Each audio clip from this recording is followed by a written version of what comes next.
Hi, I'm Peter Adamson, and you're listening to the History of Philosophy podcast, brought to you with the support of the Philosophy Department at King's College London and the LMU in Munich. Online at historyofphilosophy.net. Today's episode, The Men Who Saw Tomorrow, Renaissance Magic and Astrology. When I was about 10 years old, I saw a documentary on television called The Man Who Saw Tomorrow, about the 16th century astrologer and soothsayer Michel de Notre Dame, also known as Nostradamus. It credited him with accurately predicting many historical events, from the French Revolution to the Kennedy assassination, and went on to suggest that he had also predicted a nuclear apocalypse in the decade to come. I was absolutely terrified. Still today I can remember being unable to sleep, convinced that World War III had already been foreseen in the Renaissance. So I can imagine pretty well how people back in the Renaissance felt in the 1420s, when a number of astrologers warned of a great flood owing to a conjunction of Mars, Saturn, and Jupiter in the sign of Pisces. After the resulting panic proved to be unfounded, Martin Luther pointed out that whereas the flood hadn't happened, there was a huge peasant uprising instead. Of this, no astrologer had breathed so much as a word. Nowadays, most people over the age of 10 chuckle at the idea that astrological predictions could be accurate, even if most of us also know our star signs and peek at the horoscopes in the newspaper now and again. But in the 15th and 16th centuries, as in antiquity and the Middle Ages, there was widespread, sincere belief in the efficacy of astrology and the closely related practice of magic. This conviction could be found at the highest echelons of society. You might recall that Christine de Pizan's father was a professor of astrology and went with his family to the court of Charles V, whom Christine called Roi Astrologien. Predictions based on this science could enhance political legitimacy or have the reverse effect, which is why it was possible to get in serious trouble for predicting the death of rulers and popes. In a study of the use of astrology in Milan, the scholar Monica Azzolini has shown how members of the powerful Sforza family retained astrologers to advise them. When the sickly Gian Galeazzo Sforza died prematurely in 1494, his doctors explained their failure to keep him alive in astrological terms. His modest lifespan was foretold in his nativity. Still, they did their best to ward off this fate, constantly consulting the stars, at one point delaying treatment until a conjunction of the moon with Mars had passed. But this noble patient's death was inevitable due to the terrible influence of the heavens. Besides which, Gian Galeazzo refused to stop eating dangerous fruits, like pears, plums, and apples. Had he also partaken of melon, the doctors would probably have considered it a suicide. We can see from this example that astrology was closely connected to medicine. To cast the horoscope of one's patient was like taking a medical history, and observation of the stars could influence both diagnosis and prognosis. This is illustrated well by the controversial notion of critical days, which goes all the way back to Hippocrates and Galen.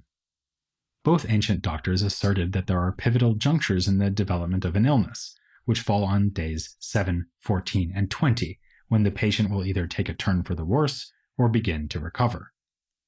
Galen proposed that critical days are determined by the cycle of the moon, which is divided into periods of somewhat less than 7 days, which is why the third critical day is the 20th and not the 21st. Unfortunately, his explanation of the astronomy governing this was not very convincing, in part because he failed to take account of variation in lunar cycles, so attempts were made to fix up the theory. Pietro d'Abano, an enthusiast for medical astrology, suggested a more elaborate theory that matched the four humors to different plants, and he also tried to improve the mathematical rationale underlying the sequence of critical days. Girolamo Cardano was unimpressed by the Galenic account and said that when it comes to the study of the stars, one should listen not to Galen, but to Ptolemy and Hippocrates. This is what we might expect Cardano to say, given his enthusiasm for both these ancient authors. He was deeply committed to the authoritative status of Ptolemy, who had written fundamental works in both astronomy and astrology. Cardano was deeply committed to astrology too. Curiously, he did not draw that much on astrology in his medical works, or often discuss medicine in his astrological writings, yet he was confident that astrologers like himself could predict important events, or at least explain in retrospect why they had happened, as with the outbreak of syphilis in Italy or the rise and fall of world religions. He foresaw a renovation of all religions, owing to an astral conjunction, and looking back into history, explains such events as the rise of Islam and the fall of Byzantium with reference to the stars. The events of an individual person's life could be explained in the same way. Cardano tells of an amazing feat he himself performed when he correctly divined that a certain person he had never met must have eye troubles and a scar made by an iron weapon, all based solely on a nativity. A nativity, I should explain, is a horoscope based on the position of the planets, including the sun and moon, at the moment of a person's birth. Cardano was not the first to produce and analyze nativities, of course, but he was the first to author a printed collection of them. He believed that such horoscopes foretold the eloquence of Petrarch, the learning of Trapezunttius, the theological acuity of Savonarola, and the brilliance and early death of Pico della Mirandola. Regarding Vesalius, whom he much admired, he wrote that Mercury in trine with Jupiter and Venus in quadrature indicate wonderful genius and eloquence as related to his art. Cardano courted controversy by also publishing the Nativity of Jesus Christ. This appalled Cardano's many critics. One of them said it was impious audacity to suggest that the stars might rule over the Savior himself. But Cardano denied that devotion to astrology equates to a belief in astral determinism.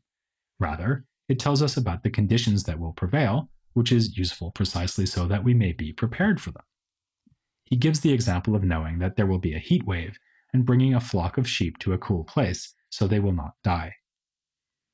As with medicine and other areas of the humanist movement, the Renaissance approach to astrology often involved an attempt to purify the discipline from medieval accretions, especially those from the Islamic world. Cardano wanted to make astrological practice authentically Ptolemaic and free it from the influence of Abu Ma'shar al-Kabisi and other scientists of the Islamic world, whom he called a crowd of idiots. Agostino Nifo took a similar view. For him, Abu Ma'shar was a prince among the fabulists who had distorted Ptolemy's original teachings. These Ptolemy purists rejected such practices as using astrology to make specific decisions, for instance, when to marry, or whether to make a journey. This technique of interrogations, which played a significant role in Arabic astrology, was not even mentioned by Ptolemy. And for good reason, said Cardano, since they are magical and unworthy, not only of a Christian, but also of a good man. Another disputed point was planetary conjunctions, such as the one invoked in that prediction about the flood. Abu Ma'shar spoke extensively about their effects and invoked them to explain religious and political upheaval. As already mentioned, Cardano followed suit, but the idea was criticized by other authors. Among these, none was more critical than Pico della Mirandola. Our recent interview guest, Dag Nicolas Hasse, has written that conjunction theory was a main target of Pico's Disputations Against Judicial Astrology, published posthumously because he was still at work on it when he died. Pico is relentless in his attacks on astrologers of the Islamic world, who made mistakes and also misread Ptolemy. Charging the 11th century astrologer Ibn Ridwan with one such misinterpretation, he demands, "What do you hallucinate, barbarian?" Pico's formidable intelligence and historical knowledge is brought to bear to cast doubt on astrology as a science. It was not, he points out, even discussed by such ancient authorities as Pythagoras, Plato, Aristotle, Seneca, Cicero, and the Church Fathers. Apparent counterexamples, like a work ascribed to Aristotle called Secret of Secrets, are correctly argued by Pico to be inauthentic. If astrologers get things right occasionally, this is simply a matter of chance, because the stars simply have no influence on particular people or events. Which is not to say that they are entirely without influence. That would be an untenable claim given the obvious effect of the sun on climate and of the moon on the tides. But their effect is, says Pico, general, and affects all equally, promoting the natural cycle of life, and not, for instance, the progress of a disease in an individual patient. Pico seems to have had several reasons for writing this polemic. The diatribe against the so-called Arabs and their distortion of ancient science is of course a well-worn humanist trope. At a philosophical level, the thing that bothers him above all would seem to be the deterministic implications of astrology. As we just saw with the example of Cardano, some embraced the art of astral prediction without supposing that the stars determine everything. Pico, though, was convinced that astrology is incompatible with the Christian commitment to free will. In this, he found an ally in Savonarola, another man who railed against astrology. Their attitude was shared by the historian and political thinker Guicciardini. Along the same lines as Pico, he noted that astrologers may seem to be more successful than they really are because people only remember it when predictions come out true. Of course, when astrologers did get it wrong, their opponents were ready to pounce, as when the medical writer Giovanni Mainardi told the story of a doctor managing to heal someone whose death had been foretold by a stargazer. In some cases, the invective could get personal. One critic cruelly asked, if Cardano was such a brilliant astrologer, then why didn't you keep the axe from your son's neck? Yet Pico's disputations also provoked numerous defenses of astrology, for example by Lucio Bellanti and Giovanni Pontano. Often, such defenses used the same tactic we found in Nifo and Cardano of blaming all problematic aspects of astrology on the Arabic tradition so as to preserve the authoritative status of the Greeks. Moderate views were also proposed, as by the Platonist cosmologist Francesco Patrizzi. Like Cardano, he rejected determinism but retained such astrological ideas as the malicious nature of Mars and Saturn and favorable nature of Jupiter and Venus. In common with other learned defenders of astrology in the 16th century, he warned his readers not to confuse superstitious and irreligious practices with the properly scientific discipline that explores the causal influences of the stars on our world, especially the influences more subtle than what we can see in the obvious cases of the sun and the moon. Ironically, another occult science, magic, was defended in very similar terms by none other than Pico della Mirandola. In the list of conclusions he intended to defend at Rome, he distinguished between natural magic and magic that invokes powers of darkness. The latter is rightly condemned by the Church, while the former is permitted and can be based upon universal theoretical foundations. Indeed, magic is the noblest part of natural science. For Pico, the correct approach lies in the study of the Jewish mystical tradition he calls Kabbalah, so that magical powers may be discovered in Hebrew words or Kabbalistic numerology. He also approves of the ancient Greek Orphic hymns as an important body of magical teachings and draws a parallel between them and the Hebrew tradition.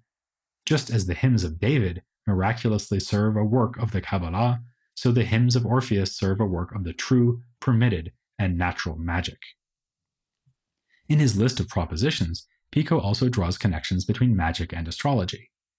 This suggests that he may have at first looked favorably on astrological science, but changed his mind later, leading him to write his Disputations in order to debunk the pretensions of the astrologers. But the great Renaissance proponent of the links between magic and astrology was Pico's older friend Marsilio Ficino. One of Ficino's most remarkable and controversial works, The 3 Books on Life, has been called by another of our interview guests, Denis Robichaud, a handbook for helping scholars and philosophers stay healthy, live long lives, and bask in the heavens' glow. The first of the 3 books offers largely conventional medical advice based on the principle that aging is caused by gradual loss of the body's moisture and the vital heat that nourishes that moisture. But as the work goes on, Ficino delves increasingly into astrology and magic. In Book 2, he describes 2 extreme ways of life, one associated with Saturn and characterized by relentless pursuit of contemplative knowledge, the other associated with Venus and involving the pleasures of the flesh. Both have a pernicious effect on health, but the Saturnian lifestyle is preferable because, as Ficino wittily remarks, the wisdom attained through Saturn secures one an eternal life, whereas the sexual delights of Venus give life to someone else. Ficino saw himself as having a Saturnian personality, something he explained by the fact that Saturn was entering Aquarius when Ficino was born in October of 1433. Thus, he is intellectually gifted, but also moody, given to melancholy. He can at least comfort himself with the thought that all the great men who have ever excelled in art have been melancholic. Like Cardano, Ficino holds that knowledge of astrology helps us to shape our futures rather than telling us of an inescapable fate, so our actions can prolong our lifespan, and Ficino tells us how, explaining that one may use knowledge of one's astral nature to choose beneficial diet and medical treatment. He mentions with approval the theory of critical days in the progress of a feverish illness, and explains that the vital spirit that courses through the body responds especially to the power of Mercury, since spirit is mostly air and Mercury is associated with this element. Straightforwardly magical practices like the wearing of talismans are also discussed. Here, Ficino is somewhat skeptical. While such instruments may do some good, this is probably more because of the innate powers of the stones and metal than the shapes into which they have been carved. Standard medical treatment is more reliable than something like a magic ring. The modern reader is apt to think that Ficino's moderate skepticism is not nearly skeptical enough, but he offers a well-considered theory to explain magical phenomena. To see why it is plausible, consider magnetism. All the way back in the time of the pre-Socratics, philosophers had already been interested in this phenomenon. Thales of Miletus said that the magnet must have a soul in it, presumably because it can move of its own accord toward metal. But of course, neither the Greeks nor the medievals had any understanding of magnetic force. For them, it was an occult power, in the sense that its working is hidden. The same can be said of other puzzling natural phenomena, like the power of stingrays to stun their victims. Belief in magic can be seen as an extrapolation from these cases. An object like a talismanic stone may have an occult power of its own, which it acquired while forming in the earth thanks to the influence of the stars. If magic is simply the manipulation of such natural powers, then there's nothing wrong with it, any more than it would be wrong to use a magnet. As Cardano would later say, magic is nothing unless you place it as part of either medicine or natural philosophy, and understood in this way, magic is no more illicit than carpentry. Furthermore, Ficino has a way to explain how the hidden or occult forces work, namely that the whole universe is held together by bonds of sympathy. He tells us that the third book of his treatise On Life developed out of his commentary on Plotinus, which explains his use of the sympathy theory. Plotinus too invoked this originally Stoic concept to explain a range of natural phenomena, including even human vision. For both Plotinus and Ficino, the idea has a pleasing affinity with Pythagoreanism too. Ficino illustrates it with the case of two string instruments which vibrate in sympathy with one another. Very appropriately, considering that this podcast episode is being released on Valentine's Day, Ficino also integrates his account of magic with his theory of love, which we discussed in an earlier episode. The whole cosmos does have a unifying love or sympathy, but there's a particular bond between things that have relevant similarity. Love is itself a magician, says Ficino, because an act of magic is the attraction of one thing by another in accordance with a certain natural kinship. This is why, according to Ficino, people of the same star sign are apt to fall in love with one another. It's also why planets are linked to certain bodily constitutions, material substances, colors, and so on, and why there can be a science for studying and exploiting such resonances.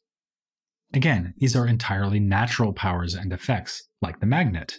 If love is a magician, then nature herself is a sorceress. But Ficino knew that he was treading on dangerous ground, and wrote an apology to explain why he had written so much about magic. He imagines critics complaining, "Marsilio is a priest, isn't he? Indeed he is. What business then do priests have with medicine or, again, with astrology?" Another will say, "What does a Christian have to do with magic or images?" In his own defense, he protests that he only ever practices natural magic, as opposed to seeking concourse with demons. Not that he doubts the existence of demons. They are regularly invoked in the Platonist literature Ficino knows so well, with the most famous example being the divine voice of warning heard by Socrates, as mentioned in the Platonic dialogues. A somewhat more recent source was our old friend Michael Psellos, whose work on demons was translated by Ficino. Following Psellos, Ficino distinguished demons into various types, classified in terms of their connection to different elements and planets. These resonances explain why astral magic can summon demons or induce them to influence our world. But the fact that we can do this doesn't mean that we should. Even enthusiasts for magic often disavowed demonology, like Giambattista della Porta, whose treatise Natural Magic appeared in several editions beginning in 1558. The title is carefully chosen.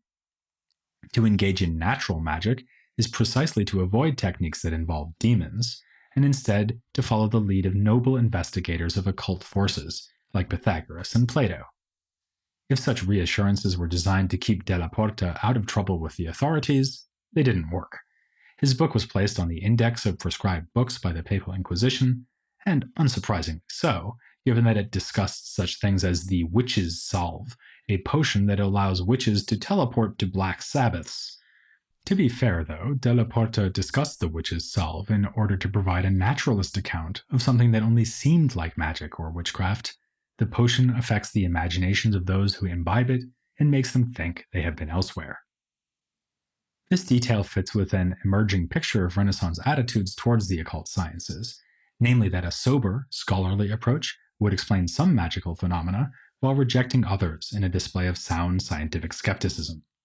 Hence, Pico embraced magic but turned against astrology. Ficino thought talismans work, but probably only because of the metal they're made of, and even Cardano admitted that astrology was a merely probable art. This is why his own predictions were sometimes wrong, in one case, happily so. He forecast regular illnesses for his daughter, but she enjoyed good health. Even the most skeptical thinkers had to allow some scope for the supernatural, as we can see from the case of Pietro Pompanazzi. His work On Incantations from 1556 is a splendid example of debunking, which shows how apparently magical effects can be explained without recourse to magic. You might remember that in the interview with Dag Hasse, he told us about how Pompanazzi undermined the story of a miraculous appearance of Saint Celestine, which put an end to torrential rainfalls. Pompanazzi was also unimpressed by the use of demonology to heal illnesses. Do the demons carry with them boxes, satchels, and bags full of plaster, like surgeons and apothecaries? But even Pompanazzi had to admit that genuine miracles do sometimes occur. These are not brought about by human magicians, but by God, and they are beyond the power of human reason to explain. From this we can see that these skeptically minded philosophers had to tread just as carefully as the believers in magic and astrology. The happy and orthodox medium was to accept that some things are beyond our ken, while steering clear of demonology, astral determinism, or tracing the rise of religion or incarnation of Christ to the effect of the stars. The authoritative response was similarly ambiguous. Papal bans were placed on only some forms of magic, Della Porta was put on trial, but not convicted, and he managed to get his treatise on magic taken off the index through some judicious revision for a further edition. Much depended on who was pope at any given time. When Inquisitor General Michele Ghislieri took the post in 1565, that heralded a time of repression, but half a century later, Campanella found himself conducting a magical seance with Pope Urban VIII to ward off his death by astral influence, a story that embarrassed the Pope once it got out. So you could get away with a lot at some points during the Renaissance, while at other points the popes were more dangerous even than melons. The key thing was to know which lines not to cross, a task at which the protagonist of our next episode failed miserably. Giordano Bruno, victim of Renaissance Italy's most notorious act of persecution. That's here next time on The History of Philosophy Without Any Gaps.